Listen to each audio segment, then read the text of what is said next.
இயேசு கிறிஸ்துவில் அன்பான சகோதர சகோதரிகளுக்கு வணக்கம்.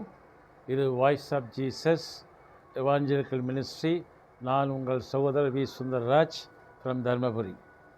இயேசுவின் இனிய நாமத்தில் உங்களை வாழ்த்துகிறேன். இந்த தவக்காலத்திலே ஆண்டவர் இயேசுவின் பரிபூர்ண அன்பும் கிருபையும் மீட்பும் ரட்சிப்பும் உங்களுக்கு கிடைக்கும்படியாக ஜெபிக்கின்றேன். நீங்கள் அறிந்தது போல இந்த voice of Jesus evangelical YouTube ministry பைபிளில் உள்ள தொடக்க நூல் முதல் திருவழிபாடு வரை உள்ள விவிலிய பகுதிகளை கதையாக நான் சொல்லிக்கொண்டு வருகிறேன். இன்று நாம் தவக்காலத்திலே லேவியர் ஆகமத்தை பற்றி நாம் பார்க்க போகிறோம். இந்த லேவியர் ஆகமம் என்பது பைபிளில் 3வது புத்தகம். இந்த லேவியர் என்பது நம்ம இஸ்ரேல் வணங்கக்கூடிய கடவுளுடைய தூய்மை, அவரை எப்படி வழிபட வேண்டும், பலிகளை எப்படி நிறைவேற்ற வேண்டும், யார் அந்த பலிகளை நிறைவேற்றுவது, அவர்களுக்கான சட்டத்திட்டங்கள், இது எல்லாம் இந்த லேவியர் ஆகமத்திலே சொல்லப்பட்டிருக்கிறது. நம்ம யாக்கோப், லேயாள் இவர்களுக்கு பிறந்த பிள்ளை, 3வது பிள்ளை லேவியின் வழி வந்தவர்கள் தான் இந்த லேவியர்கள். இது கிறிஸ்துக்கு முன் 1446 காலம் தோராயமாக சொல்லப்பட்டிருக்கிறது. இந்த லேவியர் ஆகமம் இந்த தவக்காலத்திலே நாம் தியானிப்பது மிகவும் சால சிறந்தது. ஏனென்றால் இயேசு கிறிஸ்து இந்த உலகத்தின் மீட்புக்காக தன்னையே சிலுவையிலே கையளித்து அவருடைய இரத்தத்தாலும் அந்த சிலுவை மரணத்தாலும் அந்த உலகத்தின் பாவங்களிலிருந்து மக்களை மீட்டெடுத்தார். உயிர்ப்பின் வழியாக சாவிலிருந்து விடுதலை கொடுத்தார். ஸோ இந்த பழைய ஏற்பாட்டில் சொல்லக்கூடிய இந்த லேவியர் சொல்லக்கூடிய இந்த பலிகளும் இயேசுவின் பலிகளுக்கு ஒரு முன்னுதாரணம், அதை நாம் இப்பொழுது தியானிப்போம். லேவியர் ஆகமம் இதில் பார்த்தீங்கன்னு சொன்னால் முதல் அதிகாரத்தில் என்ன சொல்கிறாருன்னா, ஆண்டவர் மோசேயை அழைத்து சந்திப்பு கூடாரத்திலிருந்து அவரோடு பேசினார். இஸ்ரேல் மக்களோடு நீ பேசி அவர்களுக்கு சொல்ல வேண்டியது, உங்களில் ஒருவர் ஆண்டவருக்கு நேர்ச்சை செலுத்த வந்தால் மாட்டு மந்தையிலிருந்தோ ஆட்டு மந்தையிலிருந்தோ கால்நடையை ஒப்பு கொடுப்பார். அவரது நேர்ச்சை எரிபலி எனில் மாட்டு மந்தையிலிருந்து எடுக்கப்பட்ட பழுதற்ற ஒரு காலை அவர் படைக்க வேண்டும். அதாவது முதல்ல எரிபலியை பற்றி 1வது அதிகாரத்தில் சொல்லப்பட்டிருக்கிறது. ஒரு நேர்ச்சியாக கடவுளுக்கு ஏதாவது பலி செலுத்த விரும்பினா அது எரிபலியாக இருந்தாக்கா அவர் என்ன செய்யணும், ஒரு காளை மாட்டை சந்திப்பு கூடாரத்துக்கு முன்னால் வாயில் முன்னால் கொண்டாந்து நிறுத்தி அதன் தலைமையில் கை வைக்கணும். அப்போ லேவியர் என்ன பண்ணுவாங்க, இந்த காளையை பலியிட்டு அதை என்ன செய்வாங்க, அந்த காளையை இரத்தத்தை எடுத்து பலிபீடத்தில் தெளிப்பாங்க. அவருடைய கரிகளை பலிபீடத்தில் வைத்து எரித்து விடுவார்கள். இது எரிபலி. இது எதற்காக அந்த எரிபலின்னு சொன்னால், மக்கள் ஆண்டவர் கொண்ட அன்பை வெளிப்படுத்தவும் ஒரு நட்புறவை வளர்த்தவும் தான். இன்னொரு காரணம், ஆண்டவருக்கு எதிராக பாவம் செய்தாலும் நிவாரண பலியாக அதை ஒப்புக் கொடுக்கிறார்கள். இங்கு எரிபலி என்பது ஆண்டவருடைய ஐக்கியமாவதற்காக அவர் மீது உள்ள அன்பை வெளிப்படுத்துவதற்காக செலுத்தப்படுகின்றது இந்த எரிபலி. இதுவே ஒருத்தர் ஒரு காளை செலுத்த முடியலன்னா ஒரு ஆட்டு மந்தையிலிருந்து ஒரு ஆட்டை கொண்டாந்து பலியிடலாம். அந்த ஆட்டையும் அவர் பலியிட முடியலன்னா என்ன செய்யலாம், 2 புறாக்களை கொண்டு வந்து பலியிடலாம். இது முதல் அதிகாரத்தில் இந்த எரிபலியை பற்றி சொல்லியிருக்காங்க. 2வது அதிகாரத்தில் பார்த்தீங்கன்னா தானிய படையல் என்ன சொல்லியிருக்க பார்த்தீங்கன்னா, ஒருவர் ஆண்டவருக்கு நேர்ச்சியாக உணவு படையல் செய்ய வந்தால் அவர் படையல் மெல்லிய மாவாய் இருக்கட்டும், அதாவது வெறும் மாவு. அவர் அதன் மேல் எண்ணெய் வார்த்து சாம்பலின் பொடி தூவி அதை ஆரோனின் புதல்வராகிய குருக்களிடம் கொண்டு வருவார். ஒரு மெல்லிய மாவு, அந்த மாவில் எண்ணெயை ஊற்றி அது மேலே தூபத்தை போட்டு கொண்டு வந்து அந்த லேவியர்கிட்ட குருக்களிடம் கொடுத்தாக்கா, அதிலேருந்து ஒரு புளி எடுத்து என்ன பண்ணுவாங்க, அவங்க அந்த பலிபீடத்தில் எரிந்து கொண்டு நெருப்பில் இட்டு அந்த பலியை செலுத்துவாங்க. அந்த வரக்கூடிய நறுமணம் ஆண்டவருக்கு மிகவும் ஏற்றதாக இருக்கும். நேர்ச்சியாக அடுப்பில் சுட்ட உணவுப் படைகளை செலுத்தினால் அது எண்ணெயில் பிசைந்த மெல்லிய மாவில் செய்த புளிப்பற்ற அதிரசங்கள் அப்புறம் எண்ணெயில் தோய்த்த அடைகளுமாக இருக்கட்டும். அதிரசமும் அடைகளும் பலியாக கொடுக்கலாம். அதை துண்டாக புட்டு என்ன செய்வாங்க, அந்த பலிபீடத்தில் எரிந்து கொண்டிருக்கின்ற நெருப்பில் போட்டுருவாங்க. அது கடவுளுக்கு உகந்த பலியாக ஏற்றுக்கொள்ளப்படும்.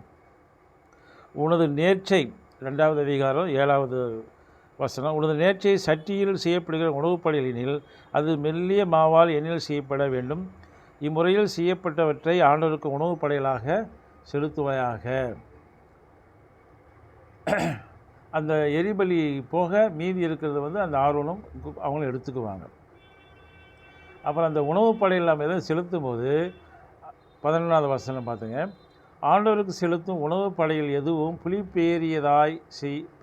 புளிப்பு ஏறியதாய் செய்யப்படலாகாது. புளி, காரம், தேன் எதையுமே ஆண்டவருக்கு நெருப்பு பலியாக்க வேண்டாம். அவற்றை முதல் பலன் படையலாக ஆண்டவருக்கு செலுத்தலாம். ஆனால் அவை இனி நறுமண பலிபீடத்தில் எரிக்கப்படலாகாது. அதாவது புளிப்பு, காரம், தேன் இதெல்லாம் நாம் செய்யக்கூடிய அந்த பலி உணவுப் படையில் சேர்க்கக்கூடாது. அப்புறம் உணவுப் படையில் உப்பை சேர்க்கலாம். 13வது அதிகாரம் பார்த்திங்கன்னா, நேர்ச்சியான எந்த உணவுப் படையிலும் உப்பிடப்பட வேண்டும். உன் உணவுப் படையில் கடவுளின் உடன்படிக்கையாகிய உப்பை குறைய விடாமல் உன் நேர்ச்சிகள் அனைத்தோடும் உப்பை படைப்பாயாக. நம்ம செய்ய அந்த உணவுப் படையில் உப்பை சேர்த்து படைக்கணும். ஏன் அந்த உப்பை நம்ம சேர்த்துன்னு சொன்னால், உப்பு சுவை மாறாது, நிலையான தன்மை கொண்டது. அது என்ன பண்ணாலும் அதனுடைய உப்பு தன்மை மாறாது. நிலையான ஒரு உறுதிப்பாடு, அந்த உணர்வு, அந்த உப்பு தன்மை எப்பயுமே மாறாது. பரிசுத்தமானது, புனிதமானது, நிலையானது. ஸோ அது கடவுளுடைய உடன்படிக்கையை குறிக்கக்கூடியது. அதனால் உப்பை நாம் அதை பயன்படுத்தணும். 3வது அதிகாரம் இதெல்லாம் பார்த்தோம். எரிபலி பார்த்தோம், தானிய படைகள், அப்புறம் உணவுப் படைகள் இதெல்லாம் பார்த்தோம். அடுத்து நல்லுறவு காணிக்கைகள். என்னென்ன காணிக்கை? ஒரு நேர்ச்சியாக நல்லுறவு பலியாய் இருந்தால் அது அவரது மாட்டு மந்தையிலிருந்து எடுத்து செலுத்தப்படும் காளையாகவோ பசுவாகவோ இருந்தால் அது பழுதற்ற ஒன்றை ஆண்டவருக்கு முன்பாக கொண்டு வருவார். நேர்ச்சியின் தலைமேல் அவர் தம் கையை வைத்து சந்திப்பு கூடாரத்தின் நுழைவாயில் அதனை கொல்ல வேண்டும். அதாவது நல்லொரு காணிக்கை பலியாக இருந்தாக்கா அதை என்ன செய்யணும், ஒரு மாட்டை கொண்டாந்து அந்த நம்ம கூடாரத்து வாயில் நிறுத்தினாக்கா அதே மேலே தலைமையில் கையை வச்சு, யார் செலுத்துகிறாங்களோ அவர் தலைமையில் கை வச்சு அந்த மாட்டு மேலே கையை வச்சு என்ன செய்யணும், ஒப்படைக்கணும். அப்போ அந்த குருவானவர் அதை பலியிட்டு என்ன செய்வார், கடவுளுக்கு அதை எரிபலியாகவோ அந்த பீடத்தில் அந்த கறி துண்டுகள்லாம் என்ன பண்ணுறது, எரிந்து கொண்ட நெருப்பு பலிபீடத்தில் அதை கறி துண்டுகளில் எரிச்சிருவாங்க. இதே மாதிரி தான் நேர்ச்சியாக காணிக்கையாக மாடு கொடுக்கலாம், ஆடு கொடுக்கலாம், இல்லைன்னா என்ன செய்ய புறாக்களை கொடுக்கலாம், வெள்ளாட்டுக்களையும் கொடுக்கலாம். இதில் பார்த்திங்கன்னா 3வது அதிகாரத்தில் கொழுப்பையோ இரத்தத்தையோ நீங்கள் உண்ணலாகாது, அது உங்கள் உறைவிடம் எங்கும் தலைமுறைதோறும் உங்களுக்கு மாறாத நியமாகும். கொழுப்பையும் இரத்தத்தையும் என்ன செய்யக்கூடாது, அந்த பலியிடுற அந்த கொழுப்பையும் இரத்தத்தையும் யாரும் சாப்பிடக்கூடாது. அடுத்து 4வது அதிகாரம் பார்த்திங்கன்னா அறியாமல் செய்த பாவங்களுக்கான காணிக்கைகள். யாராவது ஒருத்தர் ஆண்டவர் மோசேயிடம் கூறியது 4வது அதிகாரம், நீ இஸ்ரேல் மக்களிடம் அறிவிக்க வேண்டியது, ஒருவர் அறியாமையினால் ஆண்டவரின் கட்டளையில் ஒன்றையேனும் மீறி பாவம் செய்தால் அவர் செய்ய வேண்டியது, அருள் பொழிவு பெற்ற குரு பாவம் செய்து மக்கள் மீது குற்றப்பழி வந்தால் தான் செய்த பாவத்தை முன்னிட்டு பழுதற்ற ஒரு இளங்காளையை பாவம் போக்கும் பலியாக ஆண்டவருக்கு செலுத்துவாராக. யாராவது ஒருத்தர் இஸ்ரேல் மக்களில் யாராவது ஒருத்தரோ இல்லை குருவானவரோ யாரோ ஒருத்தர் பாவம் செய்திருந்தால் என்ன செய்யணும், ஒரு காளையை பலியிடணும். அந்த பலியிட்டு ரத்தத்தை எல்லாம் பலியிடுறது தெளித்து அந்த கறிகளை என்ன செய்வாங்க, அந்த நெருப்பில் இட்டு எரித்து விடுவார்கள். அப்போது அது என்ன செய்யும், ஆண்டவருக்கு உகந்த பலியாகவும் ஏற்றுக்கொள்ளப்படும். இதே மாதிரி இஸ்ரேல் மக்கள் கூட்டமைப்பு முழுவதும் அறியாமையினால் தவறிழைத்தால், ஒருவேளை இஸ்ரேல் மக்களில் யாராவது ஒரு கூட்டமைப்பு தவறு செஞ்சு அவங்களும் இதே மாதிரி காளைகளே பலியிடணும். அப்படி இல்லை, தலைவன் ஒருவன் தன் கடவுளாக ஆண்டவரின் கட்டளை ஏதாவது அறியாமையால் மீறி பாவம் செய்து குற்றம் செய்திருந்தால் தான் செய்தது பாவம் என்று அவனுக்கு தெரிய வரும்போது வெள்ளாடுகளில் பழுதற்ற ஒரு கிடாயை பலியாக கொண்டு வருவான். அந்த ஆட்டுக்கிடாயின் தலைமையில் அவன் தன் கையை வைத்து எரி பலி பொருள் மேல் வெட்டப்படும் இடத்தில் ஆண்டவருக்கு முன் அந்த கிடாயை பலி கொடுப்பான். யாராவது ஒரு தலைவன் அந்த இஸ்ரேல் மக்களுக்கு ஒரு கூட தலைவன் இருக்கார், அந்த தலைவர் தெரியாமல் பாவம் செஞ்சுட்டா அவர் ஒரு ஆட்டுக்கடாயை பலியிடணும். பாவம் கழுவாய் பலியாக அதே மாதிரி பொதுமக்களில் யாராவது ஒருவர் பாவம் செய்திருந்தால் அவரும் இதே மாதிரி பலியிட்டு பாவத்தை போக்க வேண்டும். அப்போ பாவம் கழுவாய் பலியாக அவர் ஒரு ஆட்டுக்குட்டியை கொண்டு வந்தால் அது பழுதற்ற பெண் ஆட்டுக்குட்டியாக இருக்க வேண்டும். அந்த பாவம் போக்கும் பலி பொருளின் தலைமீது தம் கையை வைத்து எரிபலியை அடிக்க வேண்டும். 32 4வது அதிகாரம் 32வது வசனம். பலியின் இரத்தத்தில் சிறிது தம் விரலால் எடுத்து எரிபலியிடம் கொம்புகளின் மேல் பூசி எஞ்சிய இரத்தம் முழுவதையும் பலிபீடத்தில் அடித்தளத்தில் ஊற்றிவிடுவார். இந்த மாதிரி ஒரு தனிப்பட்ட ஒரு குருவோ இல்லை தனிப்பட்ட ஒரு தலைவரோ பாவம் செய்தால், இல்லை ஒரு பொது மக்கள் கூட்டமைப்பு பாவம் செய்தால், இந்த மாதிரி ஏதாவது நம்ம ஏற்கனவே கொடுத்த கடவுளுக்கு ஏதாவது காணிக்கை கொடுத்து அதில் ஏதாவது மீறி குறைஞ்சி பாவம் கொடுத்துருந்தால் அதுக்கான பாவம் போக்கும் பலிகள்லாம் இந்த மாதிரி வருது. அடுத்து 5வது அதிகாரம் பார்த்திங்கன்னா பாவம் கழுவாய்க்கான காணிக்கைகள். ஒருவர் ஒரு காரியத்தை கண்டோ கேட்டோ அதற்கு சாட்சியாளராக இருந்தும் அது பற்றி சான்று கூற பணிக்கும்போது கட்டளையை கேட்டும் அதை அறிவிக்காமல் இருந்து பாவத்திற்கு உட்பட்டால் அவரே இத்தீச்செயலுக்கு பொறுப்பாவார். ஏதாவது ஒரு சம்பவம் நடக்குது, அந்த சம்பவத்தை ஒரு பிரச்சனை வந்துடுது, அதை இவர் பார்க்குறாரு, சாட்சியாக இருக்கிறார், அதை பஞ்சாயத்தில் கூப்பிட்றாங்க, நீ சாட்சி சொல்லுப்பான்னு சொல்லி கூப்பிட்றான்னு வச்சுங்களேன். இவர் சாட்சி சொல்ல மறுத்தால், இல்லை ஏதாவது ஒரு அநியாயம் அக்கிரமம் நடக்க கண்டு அதை தலைவரிடம் சொல்லாமல் மறைத்தாலோ இவர் பாவத்துக்கு உட்பட்டவர். அதே மாதிரி ஒருவர் தீட்டான எதையும், செத்த தீட்டான காட்டு விலங்கையோ செத்த தீட்டான கால்நடையோ செத்த தீட்டான ஊர்வனவற்றையோ தெரியாமல் தொட்டுவிட்டாலும் அவர் தீட்டுப்பட்டவரே, அவர் குற்றவாளி ஆவார். மேலும் எத்தகைய தூய்மை கேட்டினால் தீட்டுப்பட்ட ஒரு மனிதரை ஒருவர் அறியாமல் தொட்டு பின்பு அதை அறிந்து கொண்டாலும் அவரும் குற்றவாளி. இப்போ செத்துப்போன விலங்கையோ ஏதாவது ஒன்று தொட்டுட்டாலும் அவர் தீட்டு ஆகிடுது, அவரை யாராவது தொட்டாக்க அவரும் தீட்டு ஆகிடுவார். இதுக்கு என்ன செய்யணும்னா 5வது அதிகாரம் 5வது வசனம். மேற்குறிப்பிட்ட வகையில் அவர் தவறில்லை தவறாக காணப்படும் போது தாம் இழைத்த குற்றத்தை அறிக்கையிட்டு பாவம் போக்கும் பலி பொருளை ஆண்டவருக்கு கொண்டு வர வேண்டும். ஆட்டு மந்தையிலிருந்து பிடித்த ஒரு பெண் ஆட்டையோ செம்மறியாட்டு குட்டியையோ வெள்ளாட்டுக்குட்டியோ பாவம் போக்கும் பலியாக கொண்டு வர வேண்டும். அவருக்காக குரு அவரது பாவம் நீக்குவதற்காகவும் பாவக்கழுவாய் நிறைவேற்றுவார். இது செத்த விலங்க யாராவது தொட்டு தீட்டாயிருந்தால், அதே மாதிரி ஒரு நிகழ்ச்சியை கண்டு அதை சொல்லாமல் இருந்தால் அந்த பாவங்க, அதுக்கு இது பரிகாரம். சப்போஸ் அவர் ஆட்டுக்குட்டியை கொண்டு வர இயலாதிருந்தால் 2 காட்டு புறாக்களையோ 2 புறா குஞ்சுகளையோ கொண்டு பலியிடலாம். அப்புறம் பதிலுக்காக செலுத்த வேண்டிய காணிக்கைகள். பதிலுக்காக செலுத்த வேண்டிய காணிக்கை பற்றி என்ன சொல்கிறாருன்னா 5வது அதிகாரம் 14வது வசனம். ஆண்டவர் மோசேசுக்கு கூறியது, ஒருவர் ஆண்டவருக்கு அர்ப்பணித்தவற்றில் ஒழுங்கை மீறி அறியாமல் தவறிழைத்தால் அவர் பழுதற்ற ஒரு ஆட்டுக்கடாயை ஆண்டவருக்கு தம் குற்றபலி நீக்கும் பலியாக கொண்டு வருவாராக. சப்போஸ் ஒரு ஆண்டவருக்கு ஏதாவது ஒரு அர்ப்பணிக்கிறாரு, அந்த அர்ப்பணிக்கும் போது மோசேசின் சட்டப்படி ஒரு வேளை அது மீறி செஞ்சிட்டு இருந்தாலோ இல்லை குறைச்சி செஞ்சுருந்தாலோ அதற்கு ஒரு ஆட்டுக்கடாயை பலியாக ஒப்பு கொடுக்கணும். 6வது என்ன சொல்ற ஆண்டவர் எரிபலிகளை பற்றி சொல்லியிருக்காரு. அப்புறம் தானிய படைகளை பற்றி சொல்கிறாரு. 6வது அதிகாரத்தில் மீண்டும் அந்த எரிபலிகளை பற்றி சொல்கிறாரு, தானிய படைகளை பற்றி சொல்கிறார். அதில் என்ன சொல்கிறாரு, உணவு படைகள் பற்றி சட்டம் இதுவே. ஆண்டவரின் திருமுன் அதை பலிபீடத்திற்கு எதிரே ஆரோனின் புதல்வர் படைக்க வேண்டும். அவர்கள் உணவு படைகளின் மிருதுவான மாவில் அதன் எண்ணெயிலும் உணவு படைகளின் மீதுள்ள எல்லா சாம்பிராணிகளும் ஒரு கைப்பிடி நிறைய எடுத்து அது நினைவு படைகளாக பலிபீடத்தின் மேல் எரிப்பர். அது ஆண்டவருக்கு உகந்த நறுமணமிக்க நினைவு பலியாக. எஞ்சியதை ஆரோனும் புதல்வர்களும் உண்பார்கள். இது என்னது, தானிய படையல். அடுத்தது பார்த்தீங்கன்னு சொன்னால் குற்ற நீக்கும் காணிக்கைகள். ஆண்டவர் மோசேசுக்கு கூறியது 24வது வசனம், 6வது அதிகாரம் லேவியர் 6:24. ஆண்டவர் மோசேசிடம் உரைத்தது, நீ ஆரோனிடமும் அவன் புதல்வரிடமும் சொல்ல வேண்டியது பாவம் போக்கும் பலி பற்றி சட்டம் இதுவே. எரிபலி கூறியதும் பாவப்போக்கும் பலி கூறியதும் பலியாக்கப்படுகிற இடத்திலேயே ஆணவ திருமணம் அளிக்கப்பட வேண்டும். அது மிக தூயது. பாவம் போக்குவதற்கென அதை படைக்கும் ஒரு குரு அதை உண்பார். பார்த்தீங்களா, அந்த குற்றம் நீக்கும் காணிக்கையாக ஒரு ஆட்டுக்கிடாயோ இல்லை ஒரு காளையோ கொண்டாந்து பலியிட்டு செலுத்தணும். அந்த எரிபலியில் இட்டு எரிக்கணும். அப்போ அவருடைய குற்றங்கள் நீக்கப்படும். குற்றப்பலி 7வது அதிகாரம். குற்றப்பலி நீக்கும் பலி பற்றி கட்டளை இதுவே. அது மிக தூயது. எரிபலி அளிக்கப்படும் இடத்திலேயே குற்றப்பலி நீக்கும் பலியும் அளிக்கப்பட வேண்டும். எரிபலி அளிக்கிறது இந்த குற்றப்பலியும் அதே மாதிரி தான் காளைகள், மாடு, புறாக்களை பலியாக கொடுக்கலாம்.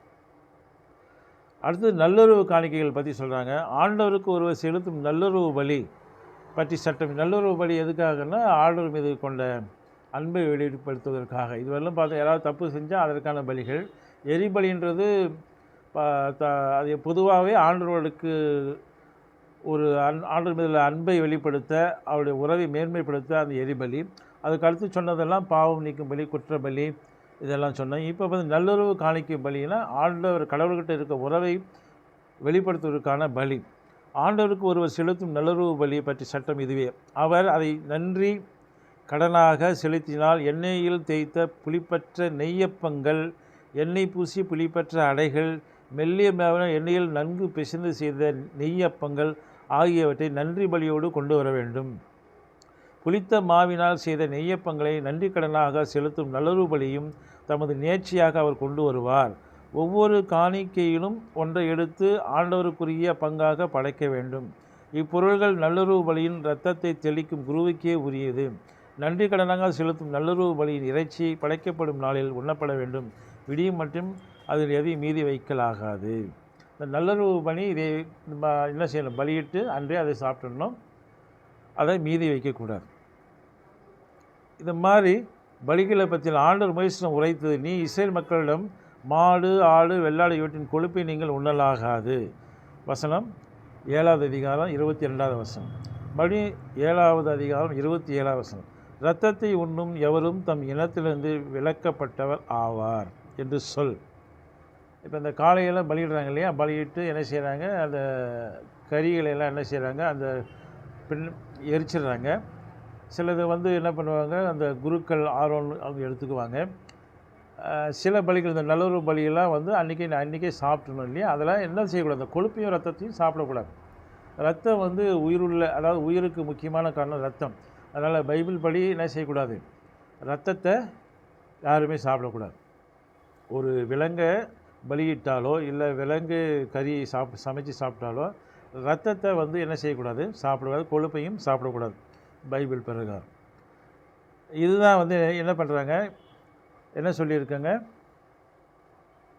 இந்த லேவியராகமம் 8வது அதிகாரம் வரை என்ன சொல்லியிருக்குங்க பார்த்தீங்கன்னா, எரிபலி சொல்லியிருக்கு, அப்புறம் தானிய படையல், அப்புறம் உணவு படையல், நினைவு படையல், சமைத்தது சமைக்காதது, இப்படி.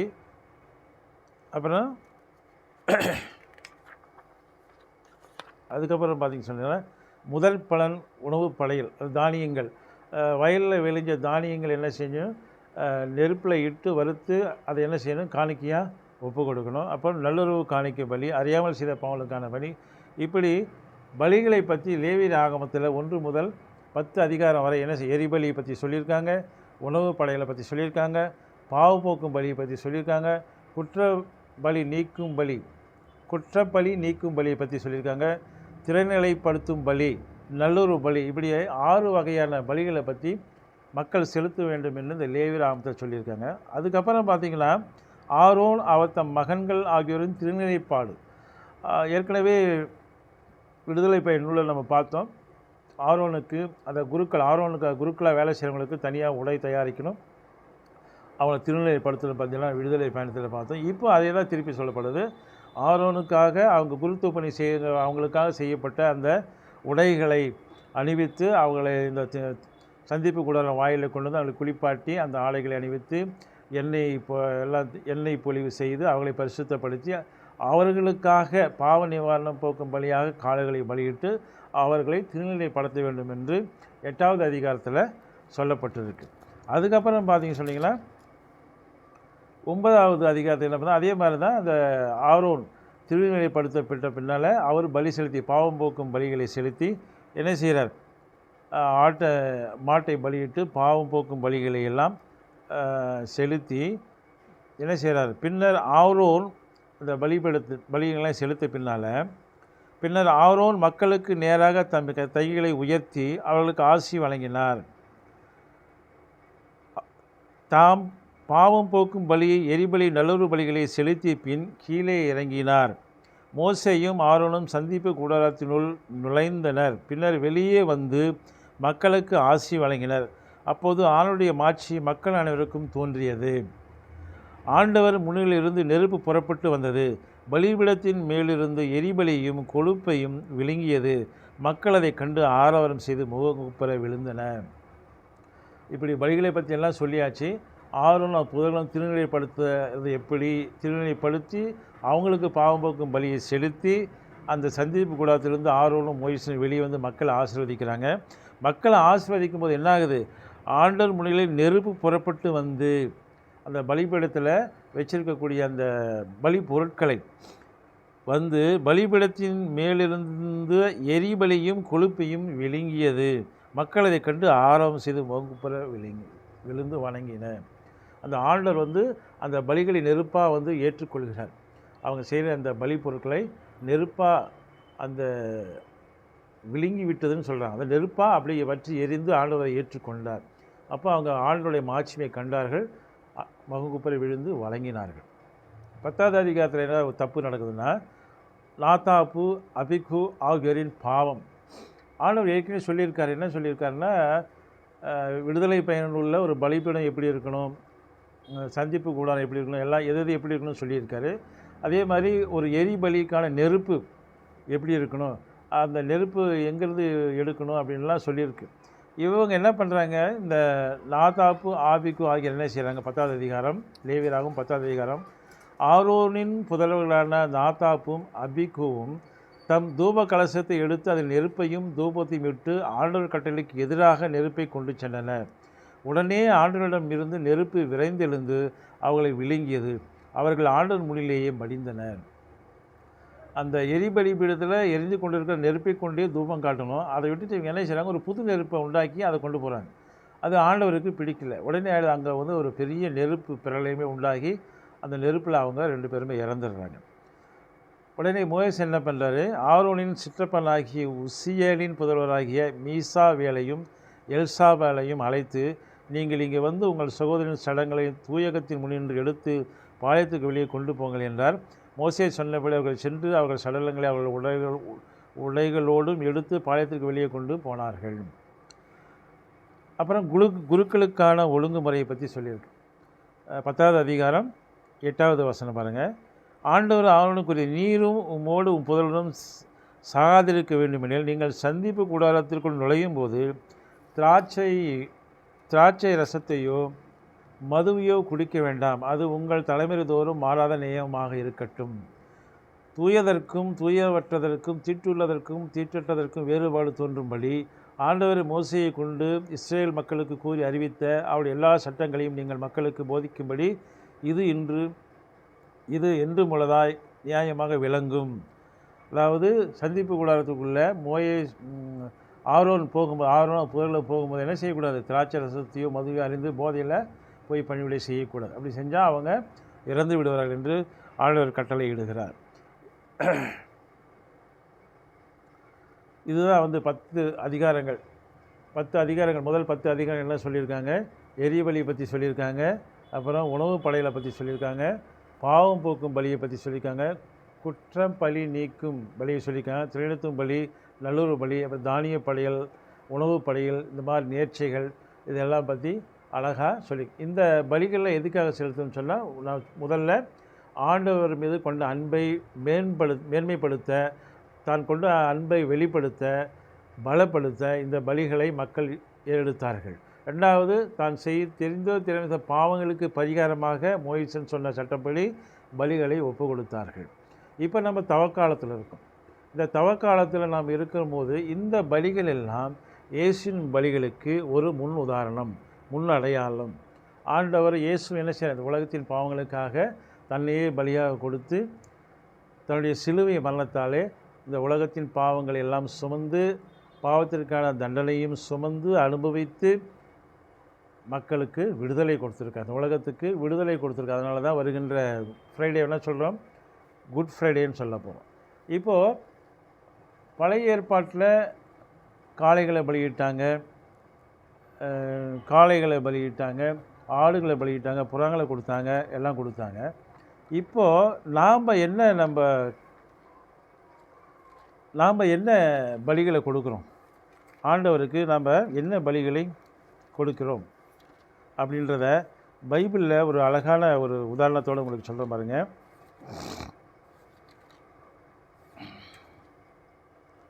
இப்போது பழைய காலத்தில் எரிபலி இருந்தது, உணவு படையல் இருந்தது, நல்லுறவு பலி இருந்தது, பாவம் போக்கும் பலி இருந்தது, குற்றப்பலி நீக்கும் பலி இருந்தது. இதுக்கெல்லாம் ஒரு மாடு, ஆடு, புறாக்கள், உணவு படைகள், தானிய படை இதெல்லாம் கொடுத்தாங்க. இப்போ நாம் எப்படி பலி கொடுக்கறது? இப்போ நம்ம பலி கொடுக்க முடியாது இல்லையா? பலிக்கு புதிய ஏற்பாட்டின்படி இயேசு கிறிஸ்து வந்த பின்னால், அவருடைய மீட்புக்கு பின்னால் எல்லாமே மாறி போச்சு. அந்த இயேசு கிறிஸ்து ஒருவரே ஒரு பெரிய நித்திய பலியாக இந்த உலகத்துக்காக பாவத்துக்கு ஒப்பு கொடுக்கப்பட இனி பலி தேவையில்லைன்னு சொல்லிட்டு நம்ம பலிகளை நிறைவேற்றுவதில்லை. ஆனால் இந்த தவக்காலத்திலே நாம் தவ முயற்சிகளை மேற்கொள்கிறோம். நம்முடைய பாவத்துக்கு பரிகாரமாக, நம்முடைய குற்றங்களுக்கு பரிகாரமாக நம்ம என்ன செய்கிறோம்? நம்ம தவ முயற்சிகளை மேற்கொள்ளும். இதை பற்றி பைபிளில் சொல்லப்பட்டிருக்கா? சொல்லியிருக்காங்க. நம்ம அந்த காலத்தில் மோசேயின் சட்டப்படி காளைகளை பலியிடனாலும் இப்போ நாம் எந்த மாதிரிலாம் பலியை செலுத்தலாம் அப்படின்ற சீராக் ஆரம்பத்தில் 35வது அதிகாரம் அதில் அழகாக சொல்லப்பட்டிருக்கு. திருச்சட்டமும் பலிகளும் அப்படின்றதில் முதல் வசனம் பார்த்திங்கன்னா, திருச்சட்டத்தை கடைப்பிடிப்பது பல காணிக்கைகளை கொடுப்பதற்கு ஈடாகும். முதல் பாயிண்ட்டு, திருச்சட்டத்தை கடைப்பிடிப்பது பல காணிக்கைகள், நீங்கள் எல்லா விதமான காணிக்கைகளையும் சேர்த்து கொடுக்குற மாதிரி. உதாரணத்துக்கு ஆண்டவர் இயேசு என்ன சொன்னார்? தன்னை, அதாவது முழு உலகத்தோடு முழு பலத்தோடு கடவுளை நேசி, தன்னைத்தான் நேசிப்பது போல பிறரையும் நேசி. இந்த லேவியர் ஆகமத்தில் உனக்கு அடுத்திருப்பவனையும் நேசி, அயலானை நேசின்னு சொல்லியிருக்காங்க. ஸோ ஆண்டவர் சொன்ன இந்த அன்பு கட்டளைகளை நீங்கள் கடைபிடிக்கும் போது லேவியர் ஆகமத்தில் சொல்லப்பட்ட அந்த பலிகளைப் போல மற்றும் எல்லா பலிகளுக்கும் மேலான எல்லா பலிகளையும் காணிக்கைகளையும் சேர்த்து கொடுப்பதற்கு ஒப்பாகும். நீங்கள் ஆணுடைய கட்டளையை கடைபிடித்து நடப்பது பலதரப்பட்ட காணிக்கைகளை சேர்த்து கொடுப்பதற்கு ஒப்பாகும் அப்படின்னு சொல்லி சீராக்காகவும் 35 அதிகாரம் 1வது வசனத்தில் சொல்லப்பட்டிருக்கு. கட்டளைகளை கருத்தில் கொள்வது நல்லுறவு பலியை செலுத்துவதற்கு ஒப்பாகும். கட்டளைகளை கருத்தில் கொள்வது, அதாவது எப்பயுமே நெஞ்சில் வச்சிருக்கிறது. அந்த அன்பு, உதாரணத்துக்கு அன்பு, தன்னைத்தான் பிறரை நேசி அப்படின்னு சொல்கிற, இல்லை முழு உள்ளத்தோடு கடவுளை நேசி, அந்த கட்டளையை எப்பயுமே மனசில் கருத்தாக வச்சுருக்கிறது. அது என்னாகும்? நல்லுறவு பலிக்கு ஒப்பாகும்.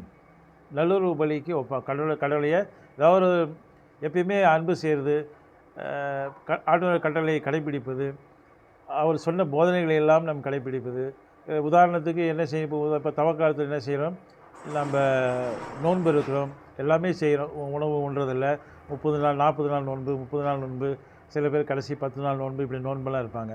அதில் ஒரு ஆண்டவர் இயேசு என்ன சொன்ன? நோன்பு இருக்கும்போது முகவாட்டமாக இராதே, நல்லா தலைக்கு எண்ணெய் பூசி நல்லா சந்தோஷமாக மகிழ்ச்சியாக இரு. மறைமுகமாக இருக்கிற ஆண்டவருக்கு மட்டும் நீ இருக்கிற நோன்பு தெரியட்டும், நீ நோன்புக்கும் வெளியே தெரியக்கூடாது அப்படின்னு சொல்லி சொல்கிறேன்னு வச்சுக்கலாம்.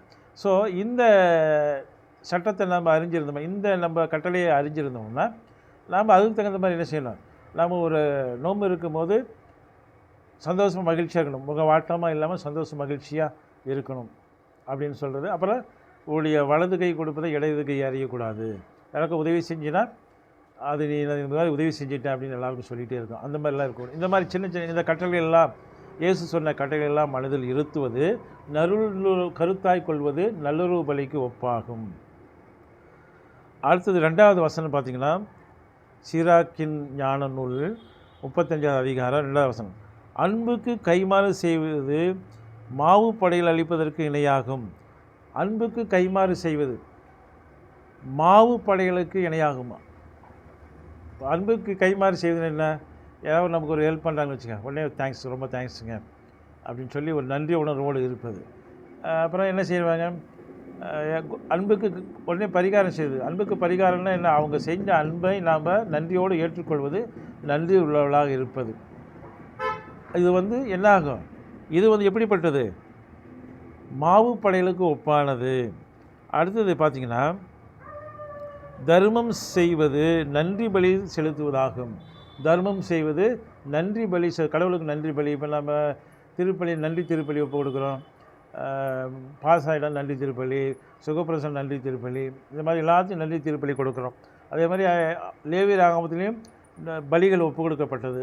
எரிபலி அது ஒரு நன்றி பலி தான், நல்லுறவு பலி அது ஒரு நன்றி பலி. இந்த மாதிரி பலிகள், இந்த மாதிரி தர்மம் செய்வது நன்றி பலி செலுத்துவதாகும். யார் ஒரு தர்மம் கேட்டாலும், இப்போ நம்ம வீட்டாண்ட பிச்சைக்காரர் வந்து சாப்பாடு கேட்குறாரா, ஏதாவது ஒரு சாப்பாடு கொடுத்துடணும். ஏதாவது ஒரு 5 பைசா 10 பைசா, ஒரு 50 பைசா 50 பைசா ₹1 கொடுத்து அனுப்பிச்சிடணும். ஏதாவது தர்மங்கள் நம்மளால் முடிஞ்சதை செஞ்சிட்டே இருந்தால் அது நன்றி பலிக்கு ஒப்பாகும். தீச்செயலை விட்டு விடுதல் ஆண்டவருக்கு விருப்பமானது, அநீதியை கைவிடுதல் பாவம் கழுவாய் பலியாகும். இந்த தவக்காலத்தில் ரொம்ப முக்கியமான பலி இது. தவக்காலத்தில் ரொம்ப முக்கியம். தீச்செயலை விட்டு விடுதல். தீச்செயல் என்னென்னா நமக்கு தெரியும். பாவம்னா என்ன, ஒரு ஜென்ரல் டெஃபினேஷன். பாவம்னா ஒரு ஜென்ரல் டெஃபினேஷன். நம்முடைய சொல்லாலோ செயலாலோ பிறர் மனம் புண்படும்படி வருந்தும்படி நாம் நடந்து கொண்டோம்னா அது பாவம். ஒரு சிம்பிள் டெஃபினேஷன். ஆமாம், நம்மளுடைய சொல்லாலோ செயலாலையோ இல்லை நம்மளுடைய நடவடிக்கையாலோ ஒருத்தர் மனம் புண்படும்படியாக ஒரு பாதிக்கும்படியாக அடுத்தவருக்கு ஏதாவது ஒரு தீமை ஏற்படுதுன்னா அது ஒரு பாவம். அது எந்த காரியமாக இருக்கலாம், சின்னதாக இருக்கலாம் பெருசாக இருக்கலாம், அந்த பாவம். ஸோ இந்த தவக்காலத்தில் இந்த தீமையை விட்டு விலகுவது, அநீதியை கைவிடுதல். அநீதின்னு என்ன, நியாயத்துக்கு புறம்பா, நியாயமாக. அநீதினா என்ன, அநீதி செயல்னா என்ன, அநீதி செயல் ஒரு ஜென்ரலாக ஒரு சிம்பிளாக உங்களுக்கு சொன்னாக்கா என்ன செய்யலாம். அநீதி செயல் என்ன, பொய் பேசுகிறது அநீதி செயல், திருடுறது அநீதி செயல், அப்புறம் டென்ஷன் ஆகிடுறது. நான் எப்போ பார்த்தா நான் டென்ஷன் பார்ட்டிப்பேன், டென்ஷன் ஆகிடுவேன் அப்படின்னு கண்டபடி கத்துறது, கோவப்படுறது, கெட்ட வார்த்தை பேசுகிறது, இந்த மாதிரி எல்லாமே அநீதி செயல்கள் தான். நீதி செயலுக்கு புறம்பாக நடக்கிறது. இப்போ உதாரணத்துக்கு இப்போ ஞாயிற்றுக்கிழமை பூசை நம்ம பார்க்கணும், அது ஆரம்பத்துலேருந்து கடைசி வரையிலும் பார்க்கணும். அந்த பூசைக்கு முன்னால் பாவ சங்கீதம் செய்யணும். இதெல்லாம் ஒரு நீதி, இதெல்லாம் ஒரு நீதி. நீதியை வச்சுருக்காங்க. நீதினா என்ன, இதை இப்படி தான் செய்யணும். ஒரு சிம்பிளாக உங்களுக்கு புரிகிற மாதிரி சொல்கிறேன். ரோட்டில் நடந்து போனால் லெஃப்ட் சைடு தான் இப்போ லெஃப்ட் சைடில் தான் நடந்து போகணும். நீங்கள் ரைட் சைடில் போனீங்கன்னா it is the violation of rules. அதாவது விதியை மீறி நடக்கிறது. நீதினா இது இப்படி தான் நடக்கணும்னு ஒரு வரைமுறை, அதுதான் நீதி. அதை மீறி நடக்கிறது பாவம். உதாரணத்துக்கு வீட்டில் அப்பா அம்மா மதிக்காமல் இருந்தவன் அது அநீதி. கணவன் மனைவி அன்பு செய்யணும், அன்பு செய்யாமல் கொடுமைப்படுத்தினா அது அநீதி. அதே மாதிரி மனைவி கணவனை அன்பு செய்யணும், வீட்டில் இருக்கிற பெரியவங்களை அன்பு செய்யணும், அது மீறி நடந்தால் அநீதி. வாயாடுவது, அதாவது வாய்க்கு வாய் பேசுறது, சண்டை செய்வது, ஒருத்தரை டென்ஷன் படுத்தி பேசுகிறது, குற்றப்பலி செலுத்துவது, பழி பாவங்கள், இந்த மாதிரி நிறைய சொல்லிட்டே போகலாம். இதெல்லாம் அநீதி செயல். இது என்ன சொல்லுது, இந்த தீயச்செயலை விட்டு விடுதல் ஆண்டவருக்கு விருப்பமானது, அநீதியை கைவிடுதல் பாவம் கழுவாய் பலியாகும். இப்போ கோர்ட்டில் கேஸ் போட்டு பேசாமல் இருக்கிறது, அதாவது நீங்கள் பேசாமல் இருந்தீங்கன்னா அது அநீதி செயல், தீய செயல்.